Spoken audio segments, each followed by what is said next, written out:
In 1975, Australia endorsed a United Nations declaration in Lima, Peru. And for decades it has been blamed for selling out Australian manufacturing. Cars, clothing, steel, appliances, entire industries gone. The share of manufacturing jobs has collapsed from 13% to under 6%. But here's the thing, the Lima Declaration never forced a single factory to close. So what actually dismantled an industrial nation? Hands stained with machine oil, a woman folds her last shirt on the factory line. She remembers the rhythm of presses and the steady hum of the old floor. For decades, her work shaped not just fabric, but the life of her town. The factory gates opened before dawn, and by sunset you could trace the day's production in the hands of hundreds, cutters, machinists, fitters and maintenance crews. Each pair of boots lined up by the door, each lunchbox packed, told a story of skills learned and passed on. In those years, Australia's shelves were filled with goods stamped with the country's own name. Cars rolled out of Broadmeadows and Elizabeth, each badge a promise of local ingenuity. Westinghouse refrigerators, Sunbeam toasters and Fisher and Paykel washing machines sat in kitchens from Darwin to Hobart. BHP steel from Port Kembla shaped the bones of buildings and bridges, while textiles from Geelong and Wangaratta clothed families across the continent. Even the tools in the shed, spanners, drills, shears, bore the mark of local foundries. Behind every finished product stood a web of suppliers, small workshops fabricating parts, transport drivers hauling raw materials, apprentices learning a trade from old hands. There was pride in knowing that what you used, wore or ate often came from just down the road. For many, the factory wasn't just a job, it was a source of stability, a path to a house, a car, and a future for the kids. The memory of those days lingers, not only in the goods themselves, but in the bonds they forged across towns and families. On July 25, 1975, representatives from more than 70 countries gathered in Lima, Peru, for the Second General Conference of the United Nations Industrial Development Organization. The mood in the main hall was ambitious, and delegates debated how to speed up industrial growth in the developing world. After days of negotiation, the conference adopted the Lima Declaration and Plan of Action on Industrial Development and Cooperation. Australia's delegation joined the vote, adding its name to a document that would later become a lightning rod in national debate. The heart of the declaration lay in a single striking target.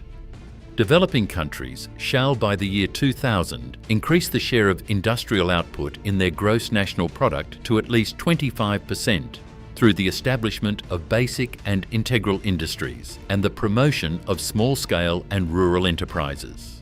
That 25% figure, written into paragraph 10, was meant as a rallying point for countries trying to break out of poverty. It was not a quota nor a command. There were no penalties, no enforcement clauses, and no timetable for developed countries to reduce their own output. The language was aspirational, shaped by the Group of 77, who pushed for a more even global distribution of industry. A social historian later summed it up in one line: the declaration offered a voluntary framework for cooperation, not a binding treaty. Yet the phrase about 25% and Australia's signature beneath it would echo for decades, fuel for suspicion that something irrevocable had been set in motion in Lima. The legal meaning and practical effect of those words would soon come under sharp scrutiny. The Lima Declaration stands as a political statement, not a law. When Australia added its signature in 1975, it joined a voluntary framework shaped by the United Nations Industrial Development Organization. The declaration urged developed countries to support industrial growth in poorer nations, setting a target for developing economies to reach a 25% share of world industrial output by the year 2000. But the document carried no legal teeth. UNIDO's own legal records describe it as non-binding and consultative, a set of shared ambitions, not enforceable rules. There were no penalties for non-compliance, no international court waiting to judge a country that kept its factories running. Australia's delegation supported the spirit of cooperation, but made no promise to cut its own manufacturing or import a fixed quota of foreign goods. The Declaration's language is careful. It speaks of encouragement, technical assistance, and voluntary programs. Later, UNIDO reports and Australian government statements confirm this. No clause in the Lima Declaration compelled policy change or plant closures at home. In legal terms, Lima was a symbol, not a statute. On July 18, 1973, the Whitlam government announced a sweeping change, a uniform 25% cut to all import tariffs. The Customs Tariff Amendment Act 1973 made it law, slashing protection overnight for every Australian manufacturer, from car makers to textile mills. In Parliament, Treasurer Bill Hayden argued the cut would force local industries to modernise, lower prices for families, and make the economy more efficient. Treasury models predicted a short-term dip in manufacturing output, but officials promised long-term gains in wages and consumer choice. The immediate effect was a surge in imported goods. Within 2 years, the Australian Bureau of Statistics recorded a 4% jump in textile imports and a 2% drop in local garment production.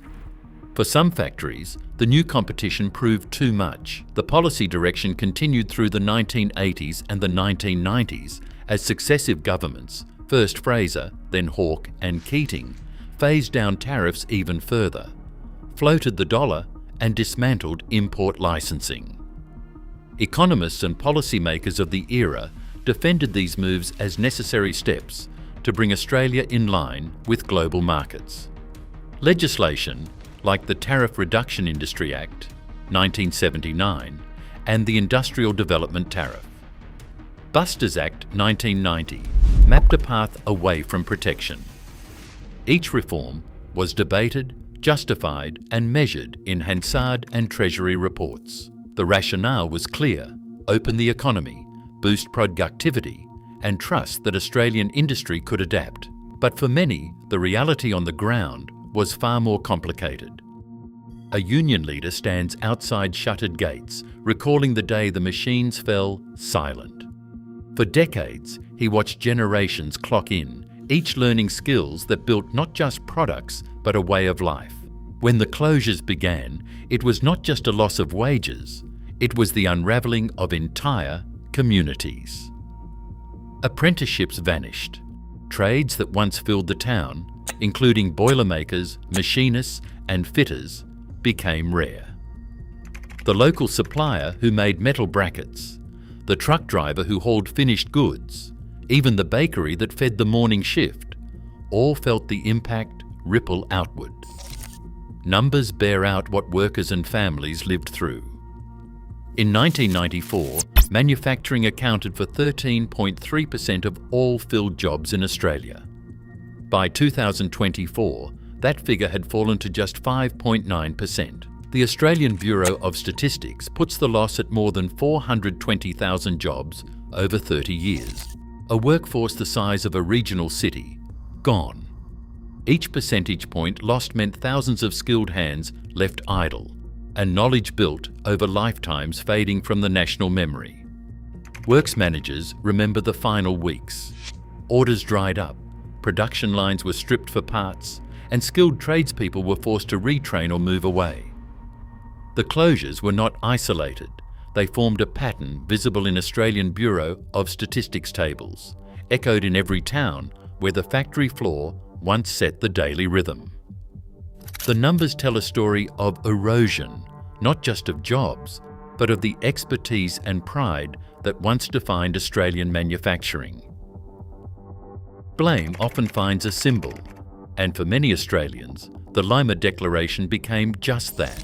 Talkback radio hosts, newspaper columnists and political candidates have returned to Lima's name for decades, branding it the moment Australia's leaders turned their backs on the factory floor.